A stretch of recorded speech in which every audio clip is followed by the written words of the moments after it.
in focus. Click the links for the alternative platforms as I get kicked off this platform and join the Discord so we can keep in touch, even though it is cancer. Okay, so the truth doesn't fear investigation. And it's funny how often you use that phrase and it makes them very, very by them, I mean the puppet masters. It makes them nervous for some reason. Seems like a simple statement. The truth doesn't fear investigation. It's like, how do I know the Earth is an oblate spheroid of revolution? Because you don't go to prison for denying it. Always obey your puppet masters. Never question the government, because the government knows best and will never lie to you. No government on Earth has ever lied to their people. You know, it's weird how the left has done a complete 180 degrees on trusting the government. It comes down to fear. If you get people afraid, you get them ramped up to a state of massive anxiety, then all you have to do is promise them a solution. In exchange, you'll just need to remove some liberty, and you'll take that fear away. You'll offer something, some kind of reason to stop thinking of yourselves and trust in someone else, usually in a white lab coat.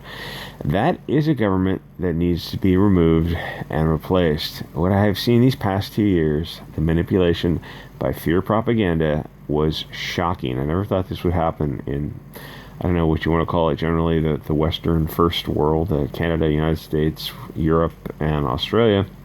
But what's worse than that is that not enough people stood up against this fear or manipulation.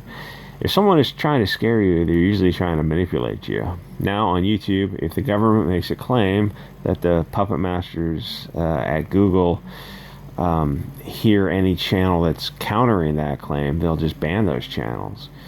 Google bought YouTube to control the world's largest video platform. They don't need it to turn a profit. They just need to control whatever the majority, 80% of video traffic that goes through YouTube. They'll gladly operate it at a loss as long as they maintain that control, because they need to control it. It controls the narrative. Like, what's the truth? The truth is whatever the puppet masters tell you the truth is. And if you start to counter their narrative with facts, well, they'll just kick you off, which is why they're willing to operate YouTube at a loss if they need to. Google started out great. People had a lot of excitement around Google. And now it's like they've turned into nothing more than the Ministry of Truth. So YouTube is now blocking several video channels associated with anti-experiment activists, banning any videos that claim commonly used treatments approved by the puppet masters are ineffective or dangerous. So, wait, what about people who are legitimately reporting adverse side effects? Because there's tons of that. I mean, all these companies, Johnson & Johnson and Pfizer and whatever, they've been sued and lost for billions of dollars. They literally have been negligent. So are you literally not allowed to talk about factually adverse side effects due to their negligence? Like I said, the truth doesn't fear investigation. On one side, you have billion-dollar companies that, if you looked at their quarterly profits over the past 2 years, notice which companies have skyrocketed.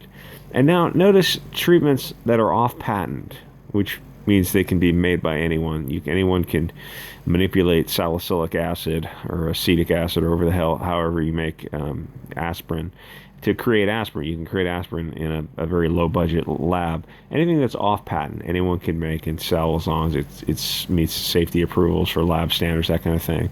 Now and there's very little profit in that because it's just, a generic product. Now compare that to something that's on patent that has to be can be sold for 10,000 times as much money. Now, which one are the doctors pushing? You have something that's generic versus something that's on patent.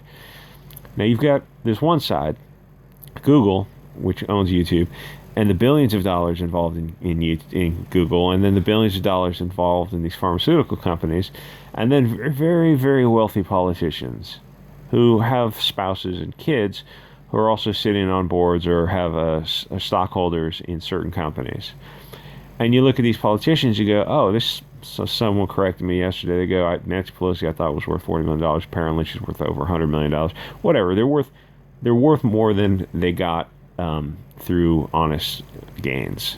We're talking about insider trading and stuff. So if you have somebody sitting on a board of Johnson & Johnson or whatever, And then you have the next thing you know, it's like the government is pushing a treatment by Johnson & Johnson. You're like, wait, do you stand to personally gain? Oh, no, no, no, I don't stand to personally gain, but your child stands to personally gain. Oh, well, yeah, but that's not me. It's nothing to do with me. So your family fortune stands to personally gain because your political decisions that are possibly adverse to the interests of the people you're supposed to represent. That's what happens when a country is a commercial zone and not a nation, which is what America is. And 1955 was pretty much the peak, if you know what I'm talking about, happened in 1955. And ever since then, it's been downhill. So now it's like when people go, oh, no, you don't trust the government. There's never, you should always be very aware of holding people accountable and asking for receipts. Always verify. There, trusting a government should be, it should be getting lower and lower every decade. There should be right now, because of the way that the demographics of the country and the representatives are, it should be at the lowest possible trust levels. And right now they're asking you, oh, just trust your government. Why would anyone trust any government on earth, even if it's anywhere? I mean, even if you're some village in, backwoods Africa somewhere, where it's like you and 100 people and the tribal chief, and you're all vaguely related. It's like, you still want to see receipts if a tribal chief Bob is telling you that you need to, I don't know, fight some imaginary demons or something. It's like, well, maybe it's time for some new representation. That's all I'm saying. Let's get Sam in there. So yeah, there's no time to trust the government, especially now. The trust should be absolutely at the minimum. It's not even a question. It's like, and now this is the time where they're pushing censorship the most, when you should be trusting the government and the media the least. I mean, at this point, like, YouTube is just a propaganda arm of the government, and even people are going to stay on YouTube because they want to keep making that sweet ad revenue. But as YouTube gets less and less useful, I hope they continue to do so, because it'll wake up people to like BitChute, Odysee, Trovo, Rumble, all these other channels that you look at and you're like, yeah, at some point, like, we got to kind of move beyond pop culture entertainment and going into news. And it's like, you're not getting news on YouTube. You're just getting Pravda. You're getting government groupthink. Anyway, so they're gonna shut down those channels. I'm sure that'll work out well. Anyway, like, comment, subscribe. See you guys on the next episode.